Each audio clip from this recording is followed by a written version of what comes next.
सुबह की शुरुआत इतनी शानदार आप सभी की भी होती होगी। किचन में घुसते ही एक अच्छी सी चाय बना के सबको पिलाने का एक अलग ही मज़ा है।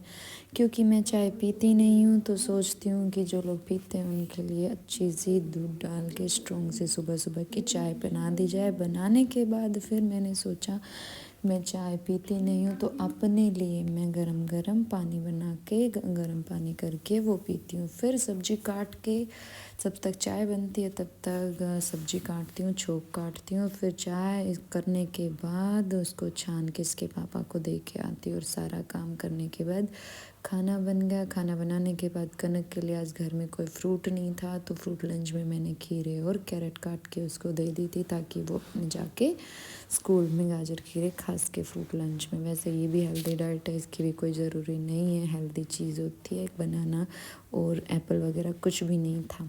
फिर मैंने किचन का काम ख़त्म किया, उधर कनक नहा के आ चुकी थी, उसको रेडी किया। फिर छत पे गई, वहाँ पर सूर्य देव को नमस्कार करके सुबह सुबह और अपना काम ख़त्म किया। ऊपर का झाड़ू लगाई क्योंकि मैंने सोचा बाद का काम नीचे आके करती हूँ बाद में, पहले छत के झाड़ू पोछा कर लेती हूँ। फिर छत का करके आने के बाद सीधे कनक स्कूल में चली गई थी और फिर मैंने अपने कपड़े धोने लगाए। कपड़े धोने के बाद ऊपर का मौसम देखा, एकदम जोर की धूप आ चुकी थी। छत के ऊपर भी फटाफट से उनको लेकर छत पे पहुंच गए और सारे कपड़े ये देखो कुछ इस तरह से सुखाए। मैंने दिव्यम को बिठाया छत के ऊपर, मैंने कहा तब तक मैं कपड़े सुखाती हूँ तब तक आप छत की उस दीवार के ऊपर बैठे रहना, क्योंकि पीछे पीछे गीले में घूमता रहता है और परेशान भी करता है बच्चा, और कुछ भी नहीं।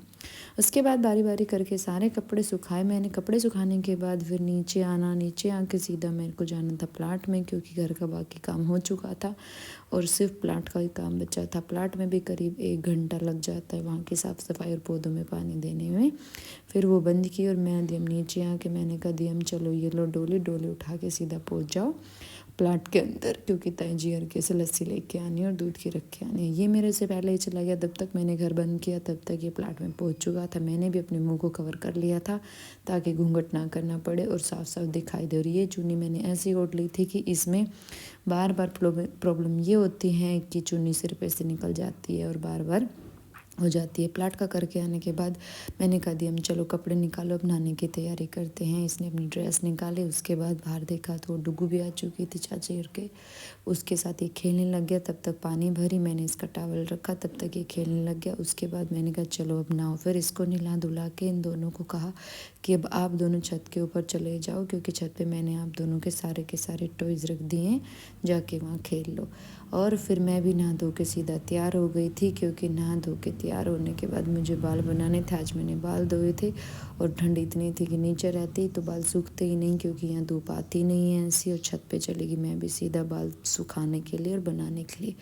वहाँ पर बैठकर अपने अच्छे से बाल सुलझाए। और बाल इतने ज़्यादा झड़ते हैं ना, मौसम जैसे ही चेंज होता है, कुछ तो गर्म पानी से धोते हैं इस वजह से, और कुछ मेरे चढ़ते भी हैं ही, पता नहीं क्या समस्या है। इनकी समस्या तो शायद सबके साथ है, ये कॉमन ही समस्या है, हर किसी के साथ, जेंट्स और लेडीज सबके साथ बाल उतरते हैं। सर्दियों में तो डैंड्रफ भी इतना ज़्यादा हो जाता है बालों में, क्योंकि गर्म पानी से धोते हैं ना। और मैंने तेल डाला था कल तो इसलिए मेरे थोड़ा सा ज़्यादा ही इसमें टाइम लग रहा था सुलझाने के लिए।